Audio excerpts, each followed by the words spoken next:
buenas tardes amigos, bienvenidos a esta cita con lo mejor del arte y la cultura de nuestra provincia, este azar concurrente que lleva por nombre Confluencia. Hoy vamos a estar conversando con una persona que es un apasionado de la semántica, de la sintaxis y sobre todo del buen decir, un maestro y además un periodista del sector cultural que atendió en el periódico esta temática durante más de casi 30 años. Me refiero a Cleanel Ricardo Tamayo, a quien hemos querido invitar a nuestro programa a propósito de que se está celebrando la Semana de la Cultura Holguinera y él mereció en 2 ocasiones el premio de la ciudad. Buenas tardes y muchas gracias, profe, por acompañarnos. Bueno, aquí estamos. Mande usted y obedezco yo. Ha sido un placer, como decía, invitarlo hoy porque tengo que contar una historia y es que usted me recibió en la carrera de periodismo porque fue la persona que me hizo la entrevista en la prueba de actitud y después también me despidió porque me hizo la ponencia en la tesis. Así que me puso nervioso 2 veces y hoy me toca ponerlo nervioso a usted. Gracias por acompañarnos y vamos a hablar de todos estos temas, pero me gustaría empezar por la génesis. ¿Cómo fue que se apasionó por el periodismo? ¿Cómo es que llega esta profesión a su vida? Bueno, yo diría que el periodismo me apasionó a mí en tanto carrera de letras, porque desde joven, desde niño, en la escuela, en la primaria, la secundaria después, mis trabajos siempre fueron las composiciones, la literatura, la poesía, y nada de eso apuntaba a la ciencia. Y cuando estudiaba el bachillerato en Holguín, Instituto de Segunda Enseñanza, años 1969-70, llegaron 2 becas para estudiar periodismo. Una se la otorgaron a Ernesto Saldívar Mujibareño, hermano mío, y la otra mía. Él derivó hacia una carrera de construcción, pero yo tosudamente estudié periodismo y como periodista me jubilé. Estudió periodismo y como buen holguinero, aunque lo ubican en el Sierra Maestra en Santiago de Cuba, usted hizo fuerza para llegar hasta Holguín, al periódico Sí, ahora. sí, exactamente. La primera asignación mía fue para la Sierra Maestra, donde yo había hecho mi docencia producción por primera vez, estando en segundo año de la carrera. Pero entonces, al llegar a Holguín, yo recurrí a los compañeros a quienes más se me Sí. ocurrió que podía consultar.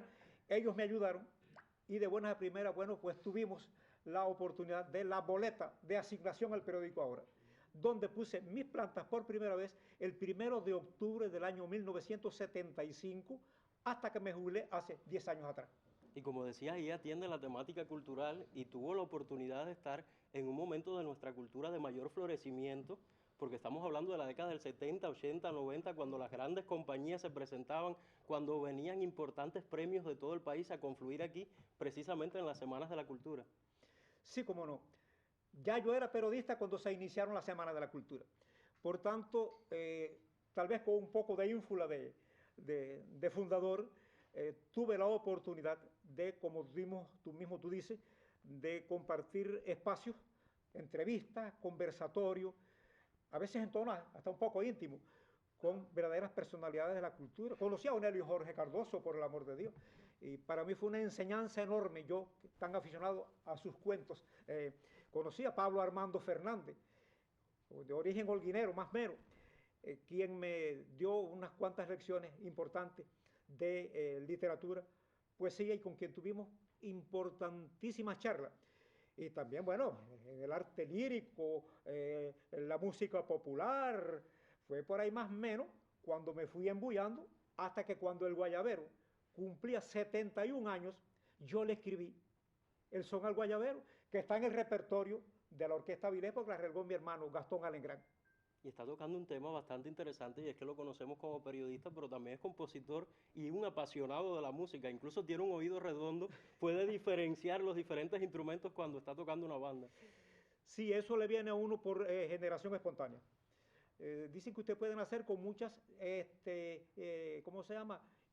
Pasiones, inclinaciones, pero si usted no, al oír, no mide y no entona, yo le aconsejo que jamás se dedique a la música, porque música, de acuerdo con la definición técnica, es el arte de combinar los sonidos y los tiempos.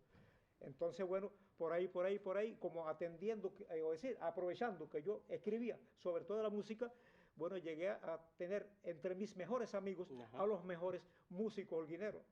Te puedo mencionar unos Sí, cuantos. por favor, menciónalos. Bueno, por ejemplo, Coco, el Coco histórico Manuel Jesús Leiva, director de la banda, trompeta de la Orquesta Avilés. Es mi hermano, mi hermano.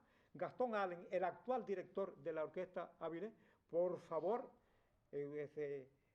Pino, Humberto Pino, recién jubilado como director de la banda provincial de conciertos, en mi casa es como si fuera uno más. Gustavo Márquez. Y Gustavo Márquez, que sentí mucho cuando se nos fue ahora con el problema de la COVID, también.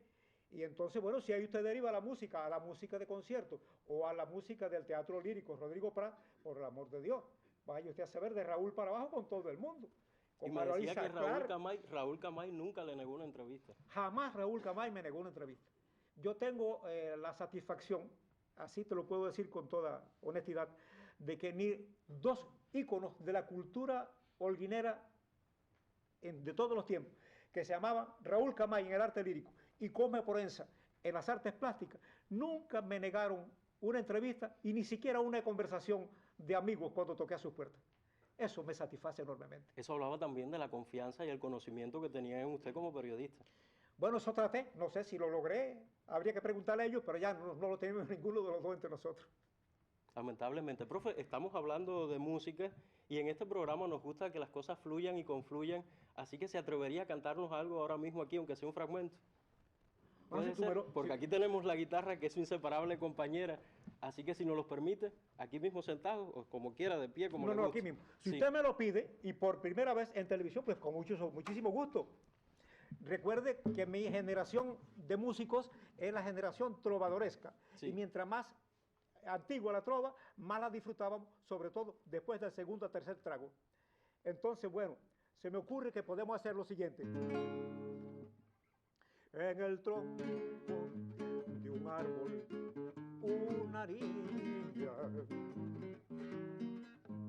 grabó su nombre en tira de placer. Y el árbol conmovido halla en su seno a la niña una flor dejó caer. Yo soy el árbol conmovido y triste, tú eres la niña que mi tronco hirió. Yo guardo siempre tu querido nombre y tú, ¿qué has hecho de mi pobre flor?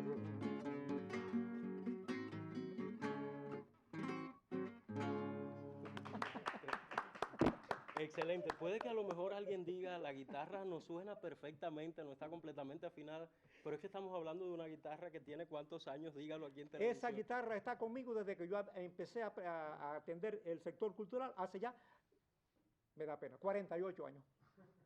Tiene la marca del tiempo, pero la prefiero por encima de una guitarra porque esa está conmigo y cuenta parte de mi propia historia. Incluso yo había pedido una prestada y usted me decía, no, yo quiero tocar con mi guitarra. Yo quiero la mía, con sus peladitas, pero es la mía y es la que conozco, y es la que nunca me ha abandonado. Dice un viejo amigo mío de los momentos de la trova que esa es mi novia más fiel de por vida. Esa nunca lo va a dejar, de eso puedo estar seguro, y con la cual compone por las noches y los vecinos a veces le dicen, repítame tal canción. Sí, se me ha dado el caso de que 3 casas más allá de la mía, al otro día me dice el vecino, ¿cómo sonaba esa guitarra de noche? Y yo no lo esperaba, ¿no? Pero es que de noche la guitarra se está en la tranquilidad de la noche y sobre todo en tiempo de invierno, cuando la guitarra de caja se amplifica con mucha más facilidad, bueno, pues camina, no crea cómo camina, y así me lo han dicho los vecinos. Yo tuve la oportunidad de que cantara una vez para nosotros, porque también por esos azares de la vida me tocó hacerle el documental cuando le entregaron el premio a Abraham Portuondo por la obra de Toda la Vida, y lo veía allí, y también, además de la guitarra, toca la filarmónica.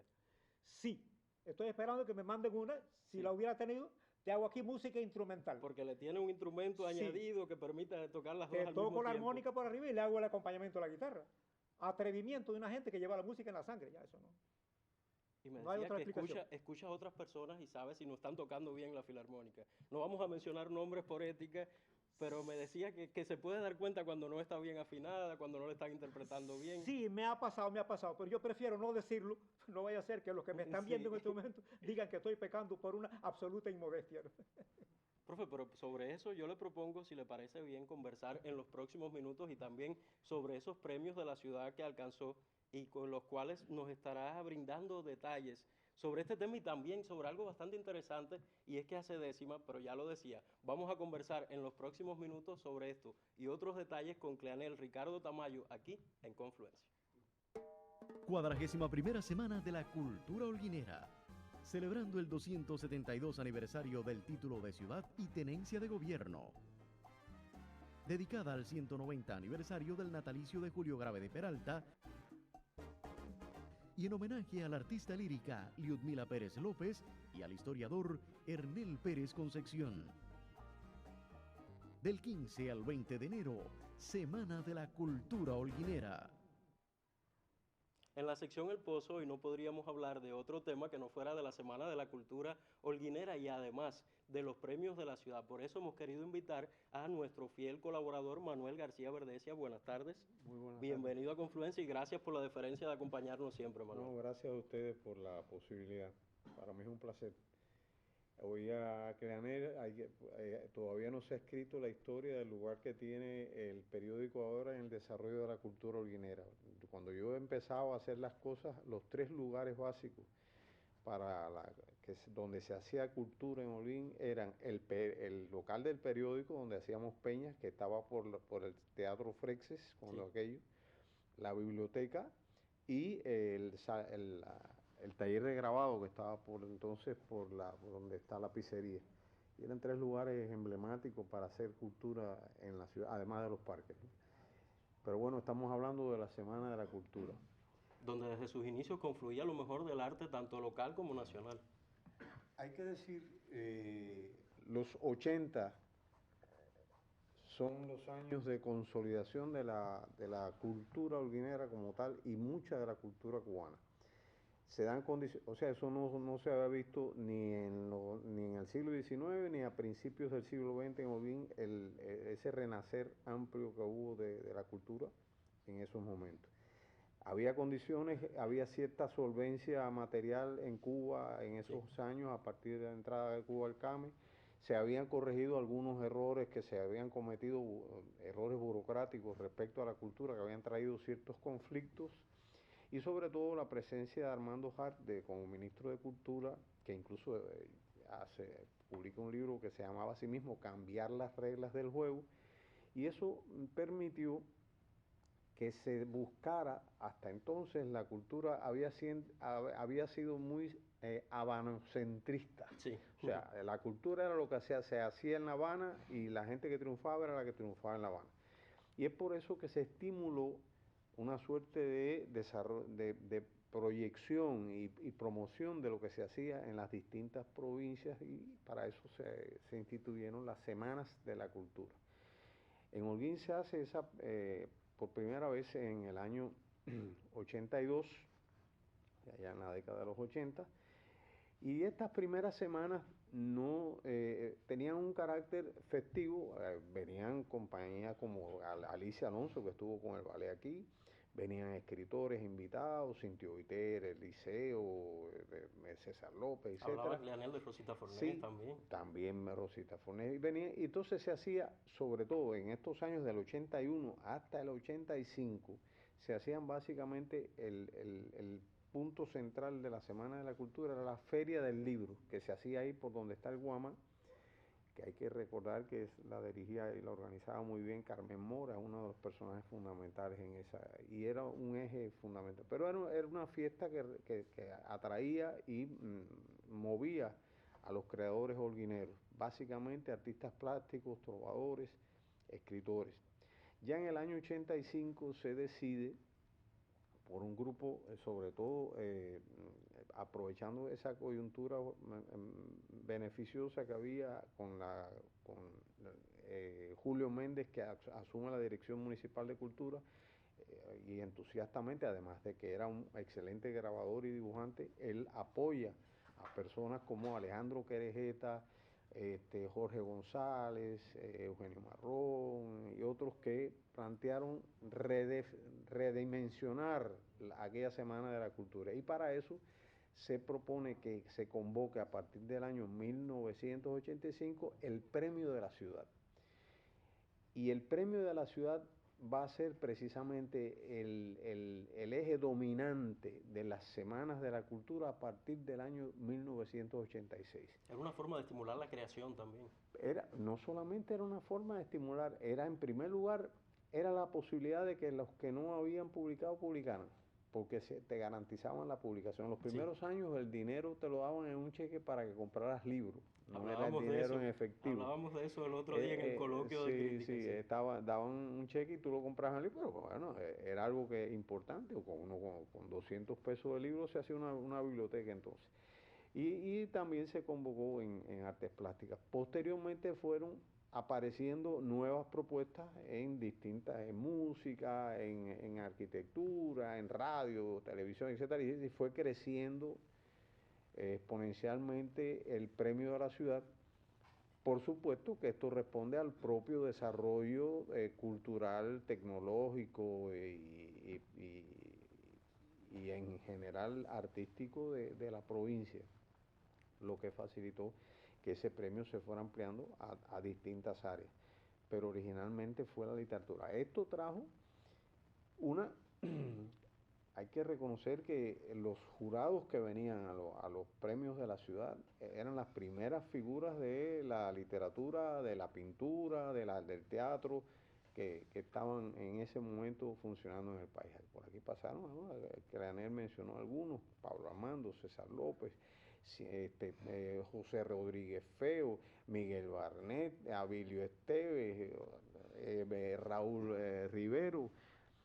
Sería incontable la lista de primeras figuras que pasaron para ser miembros del jurado, pero que esto traía además la consecuencia de que esas obras se veían, se premiaban, pero esas personas cuando iban de regreso a sus lugares llevaban la noticia de lo que se estaba haciendo en Holguín. Y entonces querían venir los demás. Entonces eso hacía un trabajo de difusión, que se conocía tu obra más allá de los límites de la ciudad. Es por eso que después los premios pasan a ser premios nacionales. Se convocan desde Holguín, pero son para toda la nación. Hay que decir que un resultado directo de la Semana de la Cultura y de los premios de la ciudad es la creación de Ediciones Holguín, porque había los primeros premios, están por ahí, todavía se puede ver, se hicieron en cartulina, en impresión directa, ahí había una imprenta, la Tanagilo Cajigal, sí, que se hacía con tipos directos, como se hacía la prensa entonces, y aparecieron esos primeros premios así, pero no había una editorial. Entonces se vio la necesidad de fundar Ediciones Holguín. Esto trajo como resultado, en primer lugar, que ya se garantizara una producción de libros desde la ciudad que permitiría no solamente a la literatura, porque hay que ver el catálogo de Ediciones Holguín para percatarse de que hayan publicado científicos, educadores, investigadores, médicos y literatura, por supuesto. Y esto creó, en primer lugar, la tradición de la edición en Holguín. Ya en este momento Holguín tiene 6 editoriales, que eso era impensable a inicios del siglo o a mediados del siglo XX aquí en Holguín. Sí. Y editoriales muy consideradas como Ediciones Holguín o la propia Ediciones La Luz. Y el premio facilitó también la aparición de lectores. ¿Por qué? Porque ya la gente acudía a las presentaciones de los premios, compraba los libros, se convertían en lectores, y junto con esto aparecían los críticos, que empezaron en las revistas que se hacían en Holguín, Callajao, Diéresis, el propio periódico ahora sacó su suplemento cultural, que todavía aparece, y ahí se fue dando a conocer no solamente la literatura, sino un pensamiento sobre la literatura en Holguín, y aparecieron otras maneras. Yo recomiendo precisamente ese libro que tienes en la mano, que es un libro recientemente vuelto a editar por Ediciones Olin, que es Memorias de los 80, donde hay una serie de entrevistas a personajes que fueron fundamentales en el concepción y desarrollo de la Semana de la Cultura. Yo digo que si hay algo que, claro, después vinieron, producto del mismo proceso de desarrollo cultural, vinieron otras celebraciones como las romerías y la fiesta de la cultura iberoamericana, pero realmente la fiesta central de promoción, de difusión y de celebración de lo que se hace artística y literariamente en Holguín es la Semana de la Cultura holguinera. Es algo que debemos preservar y honrar. Y mañana precisamente a las 8 de la noche Será en el Teatro Comandante resultado. Señor se estarán entregando los premios de la ciudad de esta 41 edición de la Semana de la Cultura holguinera. Profe, muchísimas gracias por acompañarnos hoy y lo esperamos como siempre el próximo mes para seguir bebiendo de la savia del saber literario en el Pozo.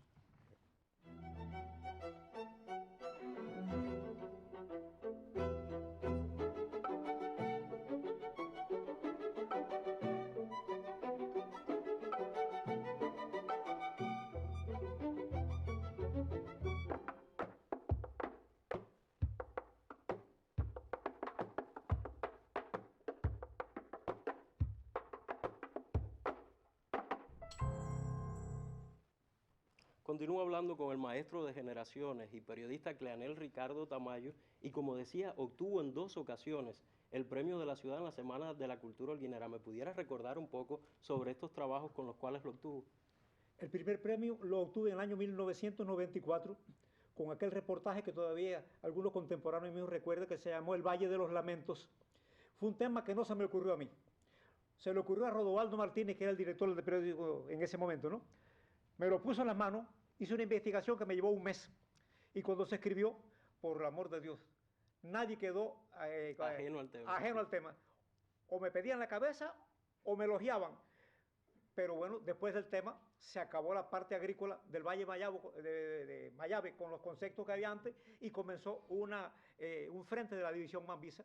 Y ese frente en el primer año obtuvo el primer lugar de la División Mambisa. Incluso un secretario, en una ocasión, un secretario de la provincia hizo alusión a este trabajo también. Jorge Luis Sierra me invitó. Sí. Me mandó a subir y dice, como dijo Cleanel, yo me sentía chiquitico porque uno no escribe para eso. Pero efectivamente tengo la sensación de que el trabajo llegó lejos. Claro que sí. Y el segundo fue muchos años después. ¿Se lo esperaba? El 2010. Bueno, yo no es que lo esperara, pero yo estaba bastante seguro del tema, ganar o no ganar un premio.